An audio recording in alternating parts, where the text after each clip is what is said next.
The Fujita scale rates the intensity of tornadoes, and the highest rating for winds up to 318 miles an hour is F5. With that in mind, let me introduce the Hennessey Venom F5.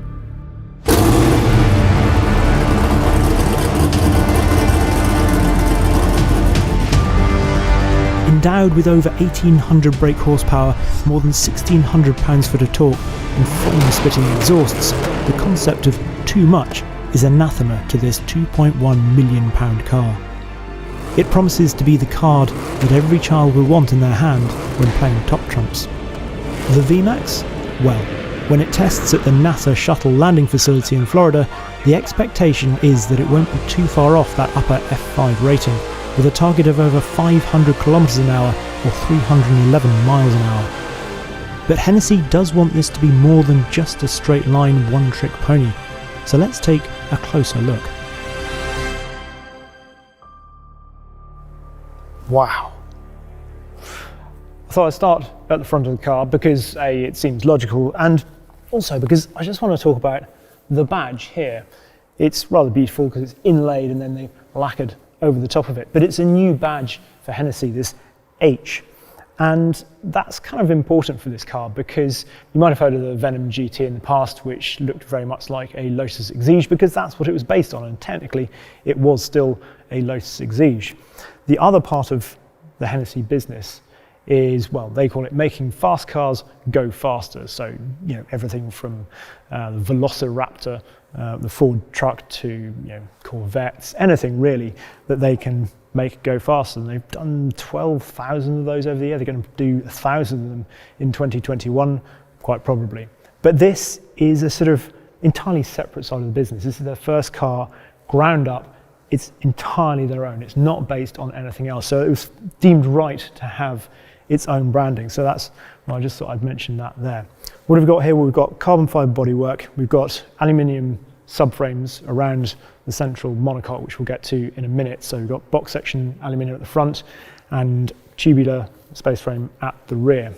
3 radiators here, so 2 here for engine and then the intercooler and AC in the middle. And it's extraordinary. The huge splitter here. Actually, you can get this bigger splitter, so there will be a high downforce kit available for this, so you can get a bigger splitter and a wing at the back. But it's sort of extraordinary in a way because they've obviously come away from a car that was originally a Lotus in their previous, the Venom GT, as I mentioned before. And actually the look of it from here is quite reminiscent initially of, there's bits of sort of LaFerrari in here, but also the Avaya, the Lotus Hypercar, which is coming out, which is obviously all electric. And that's actually, I say that as a compliment because I think the Avaya is one of the best looking cars I've seen in recent years. So as we move down the side here, wheels, forged wheels. So we've got 265 Cup 2 tyres at the front and 345 at the rear. Brembo discs in there, AP Racing brakes. Penske do the suspension there, so we've got double wishbones all round, and it's fully adjustable suspension. You can also raise the ride height not only at the front, so as a nose lift, but also at the rear. I love the milled centre caps for these wheels as well.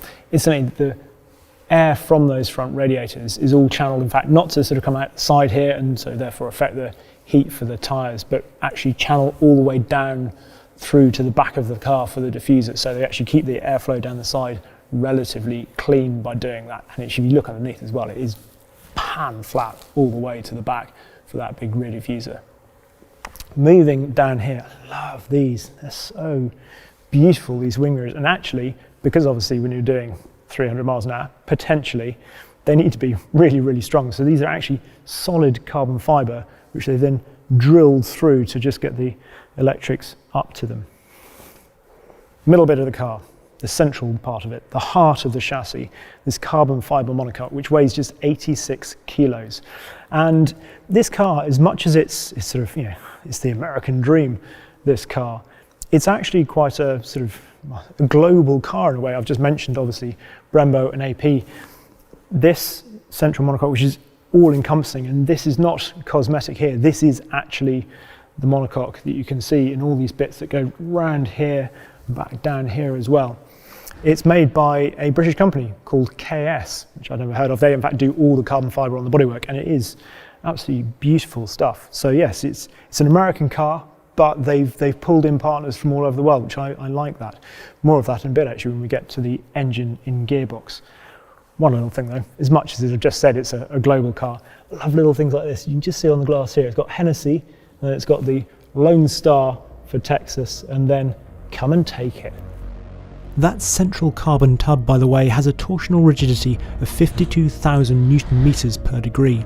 For context, that is nearly twice that of an Aston Martin DBX, slightly above a Bugatti Chiron's 50,000 Newton meters per degree, and not too far behind Koenigsegg's carbon chassis, which at 65,000 Newton meters per degree is claimed to be the stiffest in the world. The overall weight of the car is a claimed 1,360 kilos, dry, which is important because it converts to just under £3,000. Walking down the back of the car here, it's I think a little simpler than the front, maybe perhaps not quite as sculpted as I might like, but it's the overall design they've tried to keep simple and sort of, I suppose, fluid, so that it will be a timeless design overall, because they want this to, well, stand the test of time, given they're not producing many. And also, John Hennessey referenced the McLaren F1. He loves the way that has stood the test of time, because it might not be the most extravagant design, but it still looks good all those years after it's first released. And he wants the same for this. Down the back here, well, these lights, they vent from in there. There's a bit of I'm seeing perhaps a little bit of McLaren GT, a bit of the new Maserati MC20 in this back here as well. This huge bumper down here is all one massive piece of machined carbon fibre, possibly the biggest piece of machined carbon fibre on any car. The badge, 3D printed. 3D printing has actually been used an awful lot in the car, and is a real boon for low volume production cars. It's kind of slightly changed the game for people, because you don't have to go to the great expense of sort of building something up and then going off and getting dozens made. It's really a great way of manufacturing pieces for these sorts of cars. Gearbox in the back by Cima. It's a 7-speed single clutch, so I'll be interested to see what the shift is like on that. Obviously it's having to deal with enormous forces. We'll come on to again the engine in a bit. The limit slip diff is by Cima as well. It's geared for 334 miles an hour. That's not saying it's going to do that, but it's not going to be gear limited. So there we are. The aero, the overall drag coefficient is 0.39. They've worked with Total Sim, who are actually based over at Silverstone. Around the back here, the main aerodynamic element is obviously this enormous rear diffuser down here. The idea, it's basically you want a car that's just really well balanced when you're doing that sort of speed overall. Rear wing, there's no active aero on the car, but this rear wing is really nicely integrated actually. We've got the intakes there, and then the air's channeled to come through here, and obviously trying to get all the heat out of the back of the car as well. Talking of heat coming out of the back of the car, there is Cerakote, which is what they kind of use in gun barrels basically to stop them overheating. So all of the underside of here, and in fact all this back carbon panel here, and this metal plate in here. So it's over all of this to stop it getting too hot, because, well, things might get a little hot. We'll talk more about that later perhaps. Now, the engine. Actually, for the engine, let's take the cover off so we can see it. Internals include titanium inlet valves, Inconel exhaust valves, and forged steel conrods. And before you think that this must be an engine stretched to breaking point, it has been tested at over 2,000 brake horsepower. Welcome to Fury. This is what it's all about really. This is 6.6 litres of very American V8. It's a cast iron block, forged aluminium headers, and, well, I'll give you those headline figures again as well. 1,817 brake horsepower. So this is a push-rod engine that revs to 8,200 RPM. Torque, 1,193 pounds-foot of torque, and there's over 1,000 pounds-foot of torque available all the way from 2,000 RPM. It is a beautiful thing to look at. Instantly, what I'm leaning on here, the brace bars that go all the way down to the top of the suspension there, just because there's, obviously, imagine all that torque going through the rear wheels, so they literally brace all the way up into the top of the monocoque up here. It is just, as I say, absolutely beautiful. Got the machined from billet aluminium plenum up here, which just is so beautiful. Then they've got it goes plenum intercooler and then into the intake manifold down there. So that's all very neat in there. The size of the precision turbos with titanium 3D printing in there, it's just enormous. Well, look at the size of the wastegate coming straight off the header there. That is just, and there's a massive blow-off valve obviously each side as well. And then it comes straight back in here again. Everything is just oversized. The fuel rails down here, he described the injectors as being like basically a sprinkler system. They're just pumping fuel into them. It is quite extraordinary when you look at this engine, and really quite a feat of engineering. And obviously the figures, what this is all leading up to, not just the top speed, the acceleration figures are just insane. 0 to 100 kilometers an hour, 2.6 seconds, so 0 to 62 miles an hour. And you think, oh, that's kind of Tesla range. Okay, wait for it. 0 to 200 kilometers an hour, so 124 miles an hour, 4.7 seconds. 4.7 seconds. 0 to 300 kilometers an hour, 8.4 seconds. That's 186 miles an hour in 8.4 seconds. 0 to 400 kilometers an hour, 15.5 seconds. That is just insane. They actually reckon you're probably not going to be able to use full power until you're over 140 miles an hour. Just the mind boggles. I cannot imagine what this is going to feel like from the driver's seat. Talking of which, we're probably going to have a look at the driver's seat. First thing you notice when you get in here is, well, it's the steering wheel, which is fabulous. I love the look of it. There's clearly a lot of inspiration taken from Ford GT, so certainly in these switches here, which feel fantastic. And in fact in the paddles as well, they're not as big as you get in the Ford GT, but that sort of pierced look there, and listen to this. It's a proper sort of, they said they were going for a rifle bolt action, and it's just lovely. Really, really like that. It sort of reminds me of a mixture of Ford GT and sort of Aston Martin Vulcan, I suppose, and obviously also the yoke from an aeroplane. And they said when they were developing this that it was when they sat in here and thought, right, what's it going to be like doing 300 miles an hour potentially in this car? You're going to be kind of almost as much as like a pilot as you are a driver. So that's why they took a lot of the sort of inspiration from that. And obviously all the switches are up here for everything you pretty much need. You've got the HVAC down here, which you can swipe across or up and down for that. I do like the vents down here, which are stacked on top of each other. They look really, really cool. They remind me of English Electric Lightning, which was F6, not F5. Elsewhere, the materials in here, well, they say they've used leather where they've used it sparingly, I suppose. So used it at the touch points, but nowhere else. It comes from a particularly old, in fact, the oldest tannery, which is in Scotland. Other details, the materials in terms of the carbon fibre, lots of exposed carbon fibre in here, and it's a mixture of gloss and matte.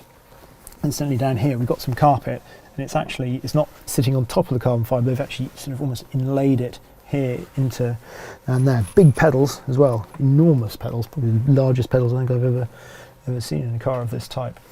Storage, you might be wondering, because obviously when you buy one, you're going to think, well, some storage. You've got a little cubby hole down here. You also got a little slit down here for your phone, and in fact the glove box is sort of where the passenger will put their feet down there. You've got Venom F5 down there as well. A little bit of aluminium up here, which is a nice detail, and there are lots of really, really nice details in this car for, given this is their first ground up car, they've really paid attention to stuff. There's obviously the badges here for the American flag here, and then the Texas Lone Star flag there, and you've got little ones here on the seats as well, and then you look in here and the F5 on the hinges in there. It's a cool place to be. It actually feels quite spacious in terms of, it's not, again I keep harking back to Ford GT, I think because you feel like you sit really inboard from the outside of the car, there's this sense of sort of being right sort of towards the centre of the car, but there's much more width between you and a passenger over here. Headroom's actually not bad, although it does sort of obviously comes down either side and up here as well. Alcantara in the roof. No rear view mirror at the moment because all you'd see is the engine rocking away behind you. Now, if you get one of these cars, there's obviously a lot of testing to go through first to sort of verify what numbers this may or may not do, and it will do what it does. They're not going to say that it will definitely break the 500 km/h barrier or anything like that. You know, the tyres, they've done all the calculations, the load ratings, they think they'll take it, but they'll work with Michelin, and there's a lot of testing to go through first, and not just in a straight line either. They want this car to be something that will work on a British B road, and there will be obviously lots of different modes, all the way up to F5 mode, which is incidentally what is in the screen here, which is pretty cool. I'm not quite sure about that screen. It feels like that perhaps needs to be slightly more delicate, like this screen in the middle, which has got the Apple CarPlay and connects to your phone.